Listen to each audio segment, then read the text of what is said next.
Hi there, this is Oddly Amusing, but you can just call me Alexa. And welcome to the second episode of the Oddly Amusing Show. Today we have loads to talk about. This past weekend I saw Dark Phoenix and Rocketman, so talking about that. Also, it is E3 weekend. I'm going to only be talking about two games in specific, the ones that honestly excited me the most. There's a lot of other super exciting games, but these are just the two that really stuck out for me. And then I'll also be talking about Dexter, the TV show. I recently finished that, so we'll get into that later. And also, finally, per usual, we'll be discussing two of the movies coming out this upcoming weekend, which will be Men in Black International and The Dead Don't Die. Alright, to get us started off, let's just dive right into it. Dark Phoenix. It was okay. Like a lot of people are giving it a lot of hate, but honestly, it was okay. Like, I was not disappointed whenever I left. Or, alright, I wasn't that disappointed whenever I left. It definitely could have been better. And I'm very aware of that. It could have been loads better. But it still wasn't bad. I thought Sophie Turner, who plays Phoenix or Jean Grey, she did an absolutely amazing job. Just, she didn't really have that much to work with.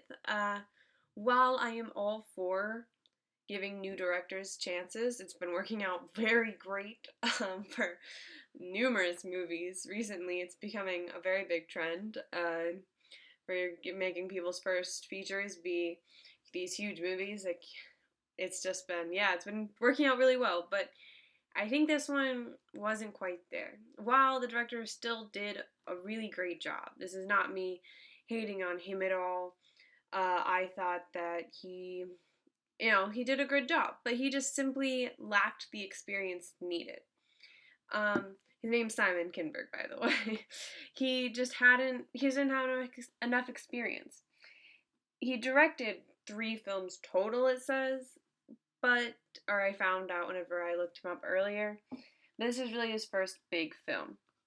And I believe this is his very first feature film. And he just needed more experience.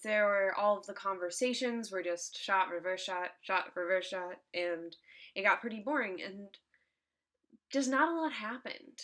And they tried to make all these things important by just saying that they were important, but then not actually making them important. Like, what's her name? The character, Jessica Chastain. Sorry, wow. Her character, I was expecting to be have much more in it, especially once they start introducing her and what she does. So this isn't really a spoiler. It's like a small one if you want to know nothing, but honestly, I don't think it matters. So she is from another planet, and the force that goes into Jean Grey is some force that she needs and her people need to recreate their planet. So they're trying to get this force back, but their plan is to wipe out the entire human race and rebuild the Earth and make that their new planet.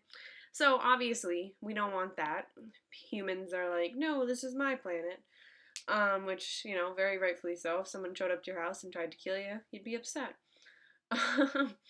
And so, her character, though, we just don't care. They don't explain it. They just put it in and tell us all that. So we understand why she's there and why she wants it, but we don't know what happened to her planet. We don't know where she's from. We don't know how long she's been looking for this. We don't know why. Like, she just came here. Like, there's just so much that we don't know, and therefore, I don't care.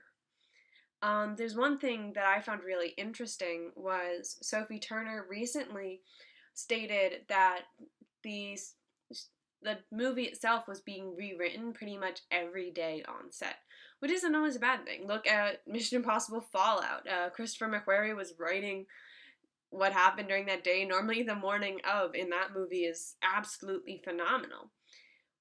But whenever you're working with someone who's newer and has less experience, it doesn't always work out that great. I'm all for changing things and going with the flow as you're filming. As a filmmaker, I know that sometimes that needs to happen. That has happened to me in the past when working on films. We had to readjust the script and change part of the story due to a location issue. And it happens, but you gotta go in with an overarching theme of what you want to get out of that day, and I'm not positive they did that. Majority of the movie is just Sophie Turner being like, I can't control this power, it's building up inside of me, etc., etc., and it just keeps doing that. And she does a great job acting it. She seems like she has this force in her that is about to explode and she can't control it and she doesn't know what to do. But that gets boring after a while. I was extremely. So, the final scenes in the movie is on a train, and it's by far my favorite scene in the whole film. And I found out that that was actually reshoots, because apparently their first ending was too similar to Captain Marvel, which is very interesting to me, and I'm very curious what their first ending was. Yeah, because the ending that they had was definitely different. But I guess I can see the one similarity between the two. Here, let's just go into spoiler time. Let's just talk about the ending straight up.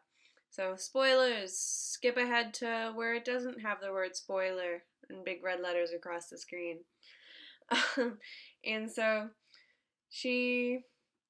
at the end of Dark Phoenix, there's this giant train battle where all of the different aliens, I can't even remember their name, that's how little I cared about them, but Jessica Chastain's little minions, they're all showing up on this train, and there are so many of them. So many. And I know, like, I don't know, it's the rest of their race, so I guess there's just a lot left of them, which is good for them, but there's not going to be after this.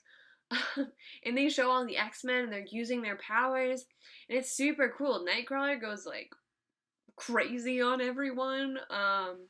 Magneto, he shows off his abilities, which always continue to floor me. James McAvoy does a great job. Cyclops, everyone. Oh, it's just really great. And then Nicholas Hoult as the Beast, he did an amazing job, though it also made me extra happy that he is not picked for Batman, because while I think he's an extraordinarily talented actor, and he's great at the Beast, he's amazing, but I don't think he'd be a good Batman. I just don't. But who knows? He probably would have been fine. I think Robert Pattinson was definitely a better choice for the role. But in this movie, I was less surprised than I want to admit that the real lowest point in acting for me was probably from Jennifer Lawrence. You could really tell that she was doing this just to finish out her contract, and she was really excited for it to be over. And that was just really disappointing, because Mystique had always been one of my favorite characters as a kid, watching the X-Men movies. And I'm a big fan of the X-Men movies. Like, I know they aren't perfect, but I really love them. Like, I just do. I've seen X-Men Origins First Class, like, a million times. And I recently found out that apparently everyone hates X-Men Origins Wolverine. And I really enjoyed that movie. I haven't seen it in a few years, but kid me really loved it. And early teen me really loved it. I think that's the last time I've seen it, was when I was an early teen. Wow, it's a few years ago now. But I still really liked it. I might need to rewatch it and see why everyone hates it so much. But I remember liking it a lot, so we'll see. And this isn't to say I don't like Dark Phoenix. Like, I don't dislike it at all. I just don't like it. That is true. I don't like it, but I don't dislike it, if that makes any sense. I think they did a fine job. They did what they seemed to want to do. I would have done it differently. I think loads of people would have done it differently, but they did what they did, and overarchingly, it wasn't the worst. Like, I didn't feel like I wasted my time whenever I left, but I definitely wish I paid a slightly less money. Yeah, I do wish I paid slightly less money for it, but what you want to do? What you gonna do? Alright, now to a more positive note. Rocketman. Oh my gosh, I loved this movie. So I'm a huge Taron Egerton fan. I think he's wonderful, he's attractive, he's talented, he's an amazing singer. What more can you want? And he just killed it as Elton John. I absolutely love his singing voice. And as I first heard in Sing, where he plays the gorilla and sings Still Standing, by the way, Elton John song.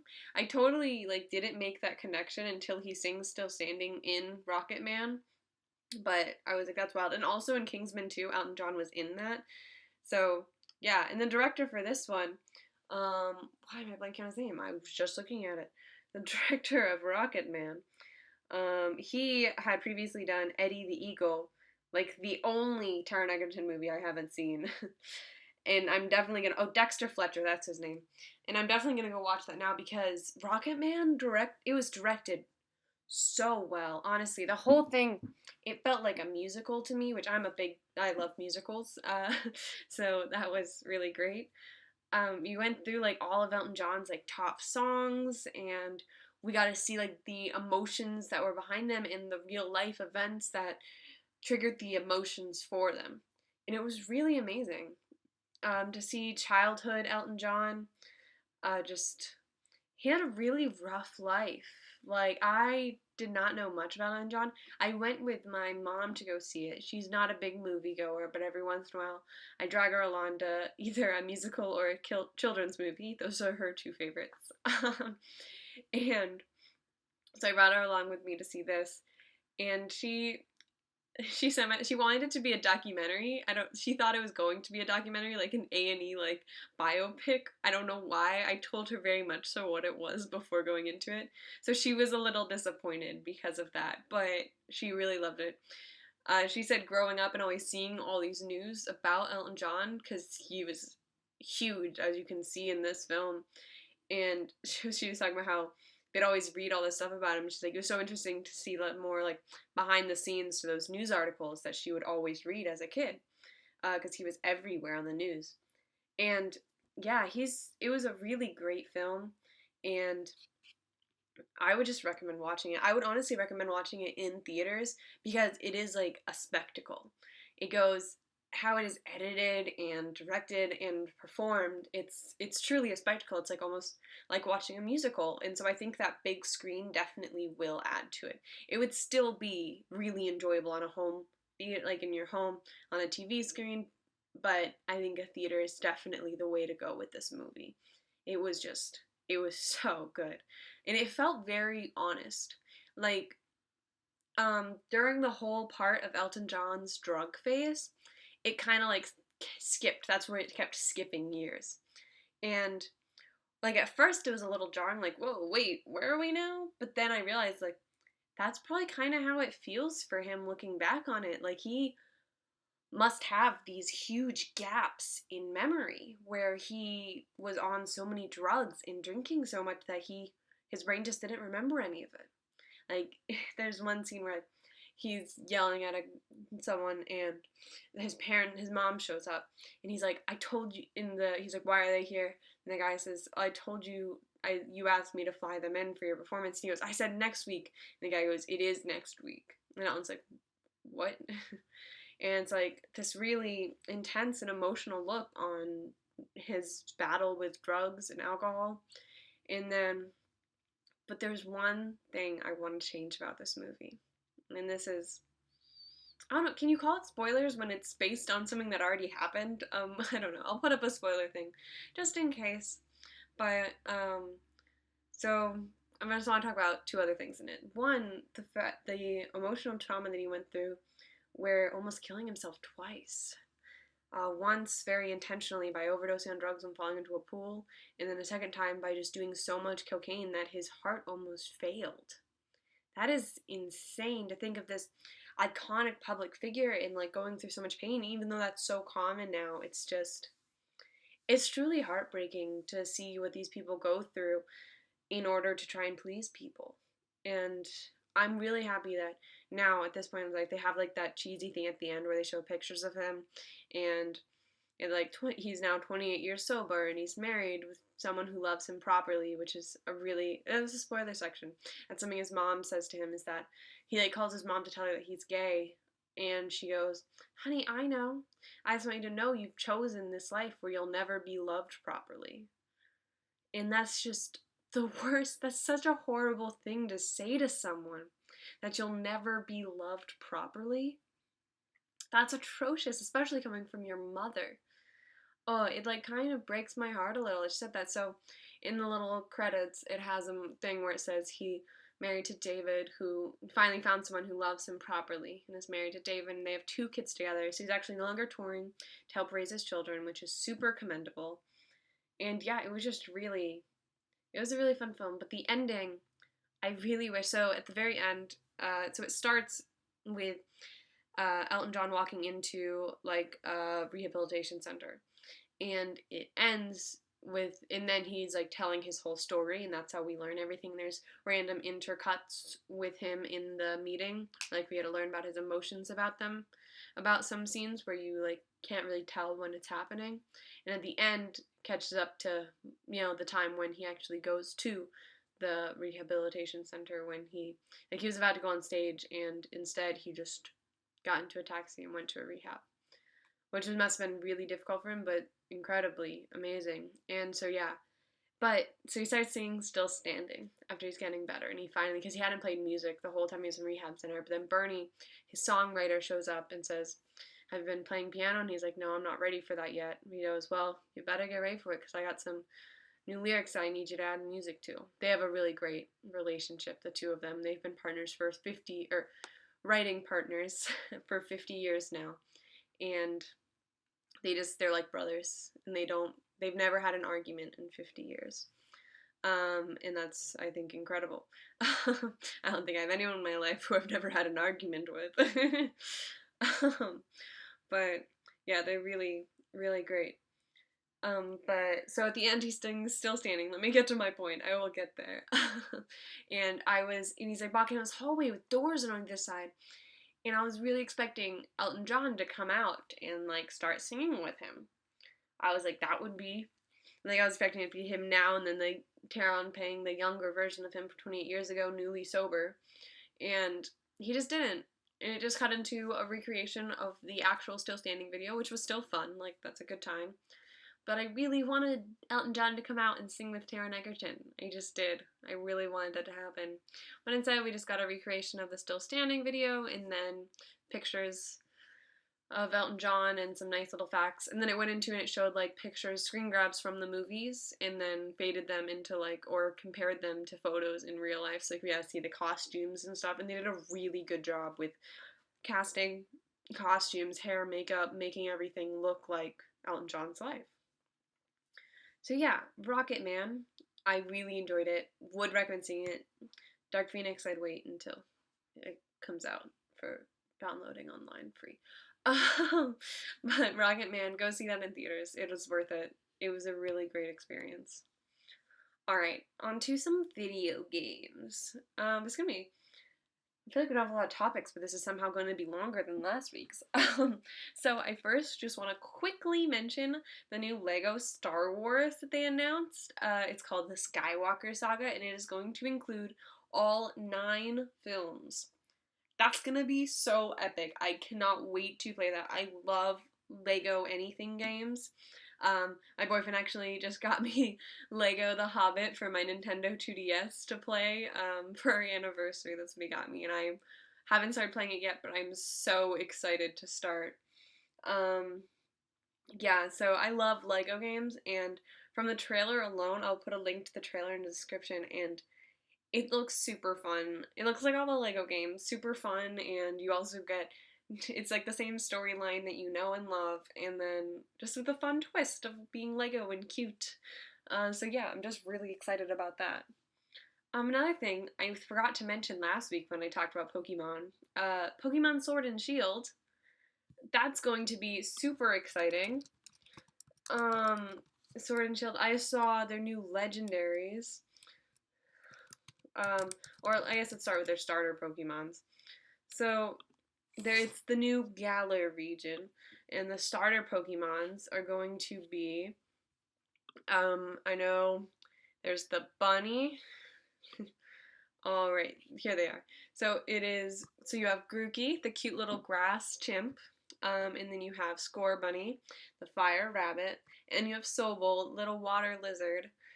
They're all absolutely adorable. I always start with a water type, so I'm really excited to play with Sobol. They're introducing this new like Dynamax. It's almost like the raid battles in Pokemon Go where the Pokemon become giant as you fight, and I'm pretty excited about it. They've only announced one of the gym leaders so far. It's Nessa, and she seems really cool. She's the only water type one. They also have a lot of new Pokemon in this. One of the ones I'm most excited for is Wooloo, which is a little sheep. I love sheep. Oh my god. So Wooloo looks super cute. There's also Dreadnought, which is like a cool, dope turtle. He's like a warrior snapping turtle, and I'm pretty excited to see how that goes. They haven't announced too many Pokemon yet, so I only know a few. And there's also Corviknight, which is a dope name, and it's like a crow that is a knight. And I'm really excited to play with that one and name him Burb. Because that's what I name my first bird Pokemon I catch always is Burb. Speaking of, if you want to watch me play Pokemon, every Friday, Pokemon Yellow until I finish. I just caught off my Pidgey in the last episode and named him Burb. They also have some cute little, I believe, grass types. There's Gossifleur, which is it's a grass type, and it's very pretty little Pokemon. And then there's the Eldegoss, which looks like a little cotton bloom. It's very cute though. Yeah, I'm pretty excited. It's like a giant just cotton ball. But Wooloo is, out of all of them, legendary, starter, regular Pokemon is the one I'm most excited for. It's just normal type, and it's definitely going to be garbage, and I want one, and I want to name them Ba. Just Ba. God. Look how cute it is. I'm obsessed. Alright. We have to talk about their legendaries. So you have Zacian and Zamazenta. That's so weird to say. So Zacian is definitely, I think, the cooler looking of the two. Zamazenta looks a little stupid. And also, like, I've never been one to play defense. Like, whenever I get Pokemon moves, and they're the ones that are just, like, build up your attack or lower their defense, I'd get rid of those as fast as possible. So it seems like its tagline for Zamazenta is its gleaming shield can turn back any attack. And I'm like, well, I don't really care about that. I just want to attack and defeat everyone as fast as I can. So I think I'll probably be more of a sword person with Zacian, and its shining blade can cut through anything. One thing I found super funny though was the picture comparing Zacian. I really hope I'm pronouncing this right. Zacian sounds cooler. I'm gonna say it like that. Looks just like a wolf in, I believe, Dark Souls. So that made me laugh. But yeah, so those are, and then Nintendo just released their new Direct where they discuss more about Sword and Shield as well as many other games. I don't really have time to go into all of them right now, but they look super dope, so I'm going to put a link in the description and definitely watch it. Alright, next I want to talk about a TV show which I recently binged and finished. It's kind of an older show, but it is Dexter. What an amazing show. It is literally so good, like always. It's a little repetitive as any TV show with that sort of vibe to it is, I feel, but it's really well done, and like you constantly care about the characters.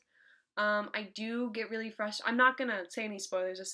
This show has been done for a long time, so the only time I'll do spoilers is when I talk about the last episode. I definitely think you should watch it, but go into it knowing that the last episode will disappoint you. Now let's talk about the show overall. It's really great.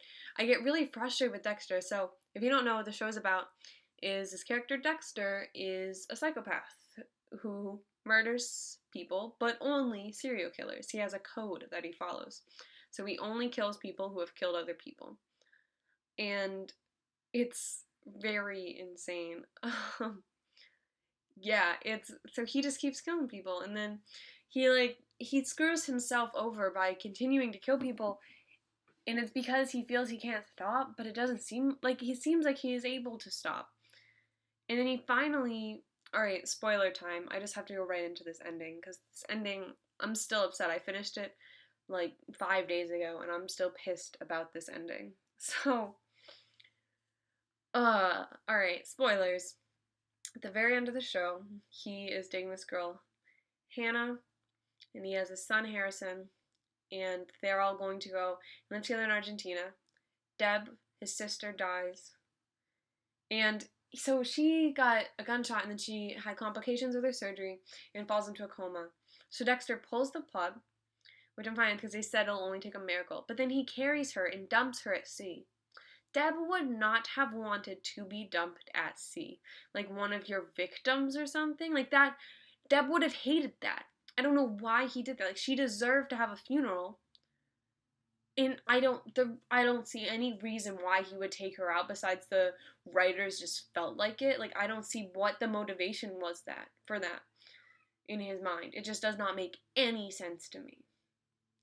But then it gets worse. So Dexter drives off. There's this the whole like last episode they're talking about this hurricane that is coming towards Florida because Florida gets hurricanes, and he drives into it, and they find pieces of his boat and we're to believe he's dead.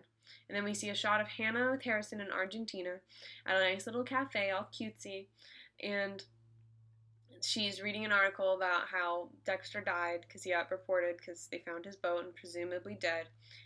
And then they cut to a lumberjack yard. My neighbor just started mowing and I really hope you can't hear it. Hopefully. Fingers crossed. Sorry if there's a low buzzing in the background, that is my neighbor mowing. But I forgot my thought. Oh, lumberjack yard, and Dexter is a lumberjack. What? That peaked. I hope it peaked. I was so angry at that. Like, why not just have him go be with Hannah? Like, I'm all for a depressing ending. Kill off everyone. Go for it. I'll be pissed and I'll respect you for it.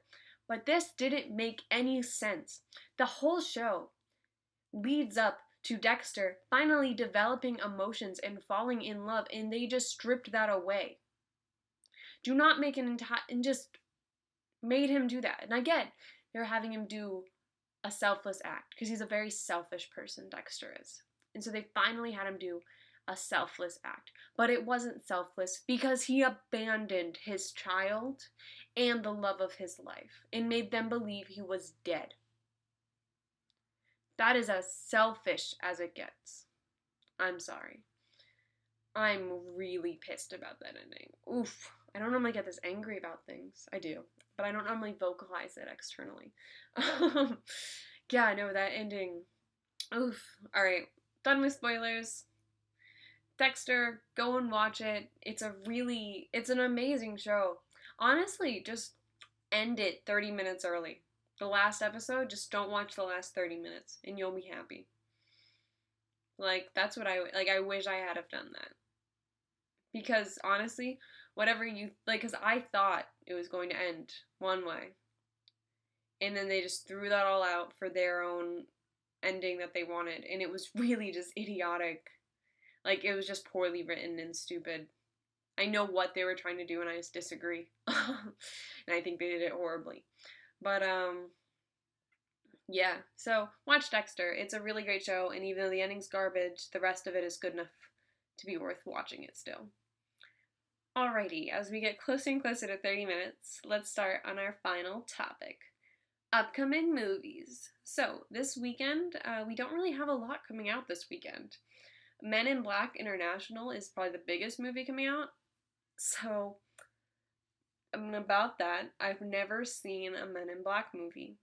So, my goal is to binge watch the first 3 this week, and then try and see the international one this weekend with my dad, probably because he's obsessed with the Men in Black movies. And so, yeah, I'm pretty excited about it, since I've always heard good things about the Men in Black movies. It's just one of the movies I've always wanted to watch and just never got around to it. So, yeah, hopefully I can binge watch the first 3 and then go see that this weekend. I'm very busy with work and school or online classes this week, so we'll see if I have time to watch all 3. But I'll try and at least watch the very first one. But I'm excited. I think it'll be a lot of fun. The trailer looks super cool. I really love the one that's currently in theaters. I couldn't find a link for it. I'm gonna keep looking again to put it in the description. Tessa Thompson looks like she's gonna absolutely kill it. Chris Hemsworth's gonna play the same character that he plays in everything. Chris Hemsworth, Kumail Nanjiani, he's gonna be in it, and that's exciting. Plays the little tiny green guy, so if you recognize his voice, it's because Kumail Nanjiani. I love him. His movie, The Big Sick, oh my gosh, watch it if you haven't. It's on Amazon, and truly, it's the true story of the first year that he started dating his now wife, and it's a phenomenal movie. Would recommend. But Men in Black International is looks like it's going to be a lot of fun. I'm very excited for it. I think Tessa Thompson is a wonderful actress, and the fact that they're having her kind of lead this movie along with Chris Hemsworth, I think is going to be absolutely epic. Let's keep getting strong women as our main characters. Also coming out this weekend will be The Dead Don't Die. Less of a woman empowerment movie. Or actually, they still have that one character in the trailer who seems to be a total badass. So, I guess actually it might still have some great woman empowerment. But it's definitely more of a comedy. It looks like a lot of fun. It's not playing anywhere near me from what I can find right now. It's currently the closest theater I found that's playing it is an hour and 15 minutes. And the movie looks good, but I'm not going to drive. I don't have time to drive an hour and 15 minutes to go watch it. But it looks really great. I'll put a link for where to see if it's playing near you, because I would recommend, from what I've heard and seen so far. It premiered at the Cannes Film Festival, which is normally a positive thing. Not going to say everything that comes out of there is spectacular, because not everything is. But a lot of the movies that come out of there are very, very good.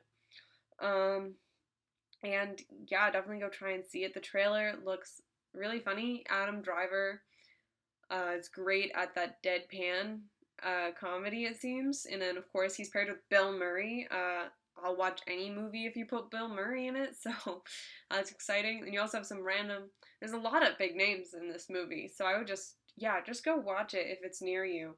I'm sure it'll be a really fun time. The vibe of it kind of reminds me of that movie Slice that just came out like last semester, or I'm talking school terms still, college, this past fall. If you haven't seen Slice, I'll put a link to that as well in the description. That is a super fun movie. My friends drove to like Philadelphia to see it, and it was just a lot of fun. You know, you really enjoy yourself with that movie. I would recommend. And The Dead Don't Die seems to have a similar vibe to that film, and I'm pretty excited for it. I am sad that I'm probably gonna have to wait until it comes out to watch it, like on DVD. I'll like rent it on Amazon or something. But it looks like a lot of fun, and I'm gonna keep looking. And if it does play closer to me, I'm gonna definitely go and see it. But yeah, that is all I really have to talk about today. As a quick summary, Dark Phoenix. Wait. No need to see that in theaters. It's alright, but there's just not any. It's not worth it. Rocketman, go see it in theaters. It is so good. Oh, it is so good. Lego Star Wars, cute and amazing. Pokemon Shield, cute and amazing. Dexter, such a good show. Why would you end it like that? Oh, I'm still sad. Traumatized forever. Men in Black International seems like a loads of fun. I'm excited to watch the first Men in Black movies and then give my opinion on all of the Men in Black movies next week on episode 3 of the Oddly Amusing Show. And The Dead Don't Die. Seems like a super fun time. Would recommend if it's near you. If you do end up watching it or have watched it somehow, let me know what you think of it, because I really am excited about it. Yeah, that seems to be everything. I hope that you enjoyed, and have a wonderful day. Bye!